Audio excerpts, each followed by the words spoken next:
et chez Renaissance, d'interdire le voile aux mineurs en dessous d'un certain âge, 15 ou 16 ans. Moi, je suis pour l'interdiction du voile à tous, partout, dans l'espace public, à l'université, dans le sport, dans la rue. À tout âge. Partout, à tout âge, mineur ou majeur. Je pense que le voile est un signe d'hostilité à la société française et à la France. Je pense que c'est un signe d'islamisation, de conquête de notre pays. Vous voyez, je suis clair et je suis très clair, mais vous avez peut-être lu ce matin les propos de Raïm Corsia, le grand rabbin de France, qui n'est pas tout à fait un islamo-gauchiste, qui dit, il est interrogé simplement sur l'interdiction du voile pour les mineurs. Il dit c'est du n'importe quoi, on est dans une sorte de concours Lépine. Si ça continue, on va interdire la circoncision avant 16 ans. Il ne vous a pas échappé que je n'étais pas toujours d'accord avec le rabbin Corsia. En revanche, je vais vous dire quelque chose. Oui.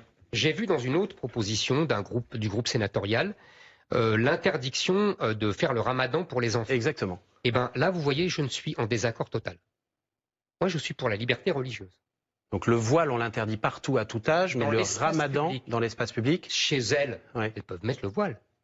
Moi, je suis, si vous voulez, je sais que dans la loi de 1905, ce n'est pas écrit noir sur blanc, mais c'est l'esprit de la loi et c'est surtout les mœurs républicaines et françaises. Il doit y avoir ce que Jean-Pierre Chevènement, quand il était ministre de l'Intérieur, appelait un devoir de discrétion des religions dans l'espace public. Moi, quand j'étais enfant, je l'ai raconté dans mon livre. Ce qui n'est pas la loi de 1905. Absolument, je dis, c'est l'interprétation. C'est pas une interprétation, c'est un esprit, c'est des mœurs. Vous comprenez? Vous savez, Montesquieu nous a appris que les mœurs étaient au moins aussi importantes. Du coup, si on fait une procession avec une